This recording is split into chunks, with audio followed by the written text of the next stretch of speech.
Assalamualaikum warahmatullahi wabarakatuh.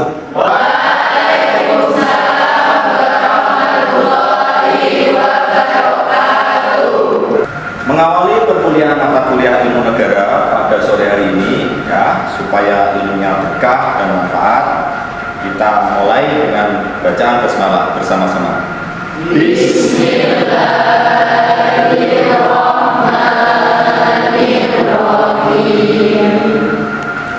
Oke, ini pertemuan yang keempat ya? Iya.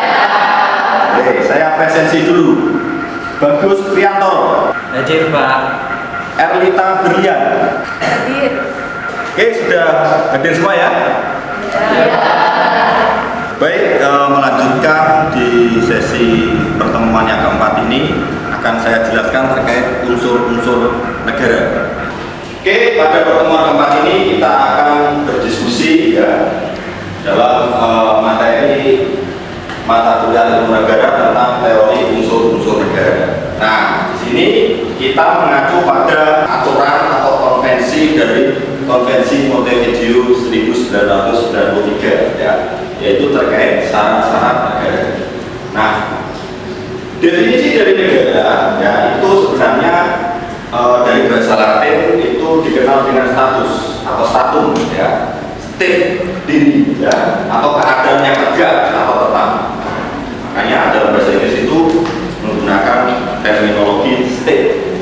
Nah, syarat-syarat negara sebagaimana yang sudah ditetapkan dalam Konvensi Montevideo 93 itu yang pertama adanya penduduk yang menetap ya. Yang kedua itu adanya wilayah tertentu ya, wilayah tertentu, maksudnya tertentu ini sudah ditetapkan ya terkait batas-batas wilayahnya, baik itu wilayah laut, darat ya. Terus kemudian adanya suatu pemerintahan yang berdaulat ya, atau yang diakui oleh masyarakat setempat atau masyarakat atau rakyat negara tersebut. Nah, itu sebagai unsur konstitutif ya. Unsur konstitutif itu artinya unsur pembentuk. Konstitutif itu pembentuk ya. Terus kemudian yang terakhir yaitu unsur kemampuan berhubungan dengan negara-negara lain. Misalnya Indonesia kerjasama dengan negara Malaysia atau Amerika atau Rusia. Ini sebagai unsur deklaratif. Tapi ya di suatu negara yang baru berdiri, ya Indonesia itu termasuk tergolong negara yang baru ya. Itu harus terpenuhi setidaknya ada 3 ini. Adanya penduduk, mosok ono negara ora ono penduduknya, pengaturannya tidak ada. Kemudian harus ada wilayah, wilayahnya juga harus ditetapkan karena ya antara negara yang satu dengan negara yang lain kemungkinan itu terkait batas wilayah juga rawan atau potensi sengketa. Itu yang berbahaya. Nah, ini unsur konstitutif. Terus adanya suatu pemerintahan. Pemerintahan ini sudah ditetapkan baik itu pemerintahan monarki ya, yang dipimpin oleh raja atau republik yang dipimpin oleh presiden. Seperti negara kita itu republik atau monarki? Republik. Pimpinannya raja atau presiden? Oke. Nah, terus yang unsur deklaratifnya ini negara itu mampu berhubungan dengan negara-negara lain. Oke. Nah, tadi penduduk yang menetap. Nah, ini ada istilahnya rakyat. Ya. Nah, kalau Open BEM itu mengatakan rakyat. Ya. Rakyat itu apa? Kumpulan manusia dari berbagai jenis kelamin yang hidup bersama, yang merupakan suatu masyarakat. Ya. Meskipun mereka itu berasal dari keturunan yang berbeda atau berlainan, menganut kepercayaan atau agama yang berlainan, dan juga memiliki warna kulit yang berlainan. Indonesia, ya, negara Indonesia itu beragam atau sama?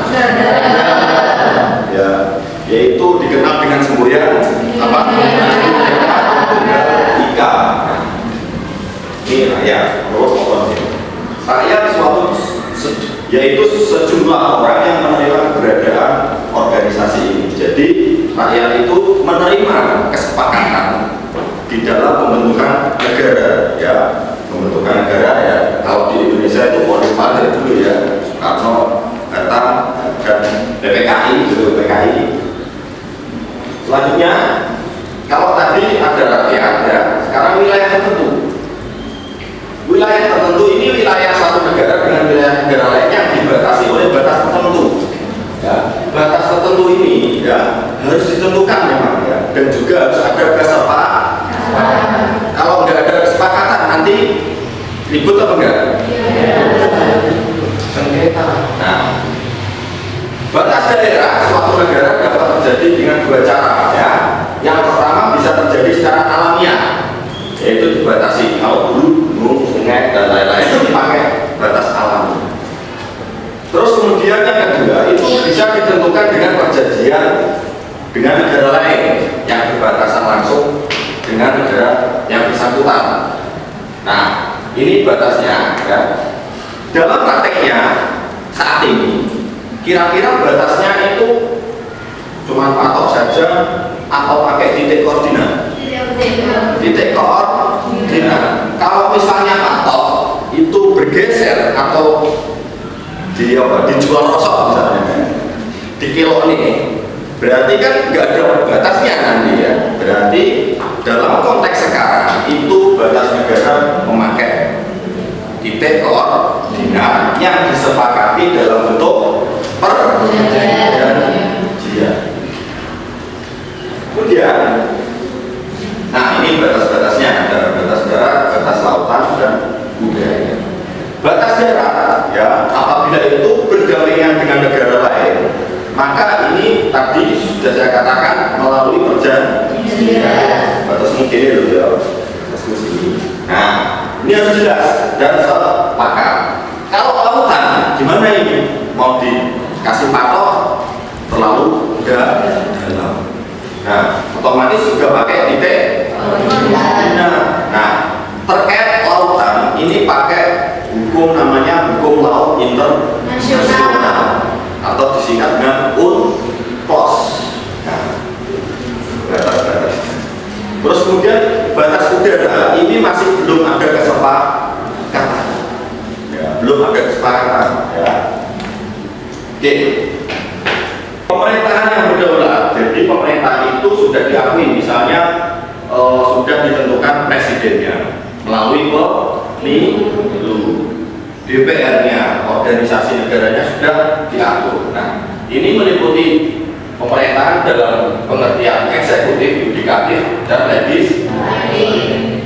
Terus kemudian bisa juga pemerintah itu dalam pengertian hanya raja dan presiden atau pemerintah eksekutif.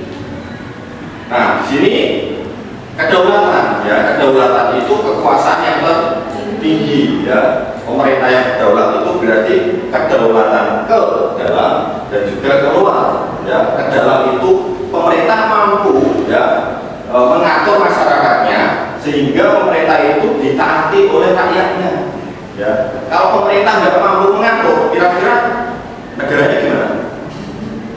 Semrawut, ya? Iya, nggak bisa diatur. Terus kemudian juga berdaulat keluar, ya. Keluar di sini negara itu mampu mempertahankan eksistensi negaranya, kemerdekaannya dari gangguan atau serangan dari pihak lain. Nah, selain itu tiga tadi konstitutif itu juga perlu adanya pengakuan dari negara lain, ya. Percuma negara itu berdiri tapi belum diakui oleh tetangganya. Nah, negara tetangga. Nah, ini bukan unsur mutlak, tapi ini hanya unsur deklarasi. Oke, tadi terkait penjelasan unsur-unsur negara. Silakan kalau ada pertanyaan yang kurang jelas dari pemaparan materi unsur-unsur negara. Silakan. Saya Pak izin bertanya.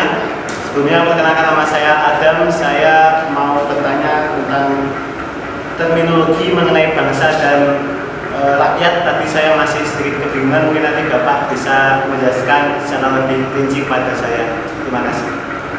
Sesuai dengan definisi tadi, rakyat itu bahwasanya semua orang yang sudah menerima atas keberadaan negara yang berdiri itu, ya, dia sepakat untuk menerima. Akan tetapi kalau bangsa itu berbeda. Di sini ada jiwa nasionalisme dan patriotisme. Bedanya apa? Menurut Profesor J itu ada hasrat untuk kemerdekaan, hasrat untuk bersatu, ya, hasrat untuk memiliki kehormatan atau martabat, ya. Terus kemudian hasrat keaslian. Nah, jadi ini identitas, ya, itu juga menurut bisa dikatakan sebagai ciri atau karakteristik dari bangsa. Nah, ini yang menimbulkan masyarakat itu sebagai bangsa, ya, atau berjiwa nasional seperti itu. Jelas ya? Oke, untuk mengevaluasi materi, ya, saya ingin bertanya pada kalian, yaitu terkait bagaimana cara menentukan batas laut, ya, antar negara. Silakan, siapa kira-kira yang bisa jawab? Saya Pak, perkenalkan nama saya Binti Mirati Solihah. Jawabannya yaitu batas laut antar negara ditentukan oleh hukum laut internasional atau yang disingkat dengan UNCLOS. Oke, perkuliahan sore hari ini sudah selesai. Mari kita akhiri perkuliahannya dengan bacaan Alhamdulillah bersama-sama.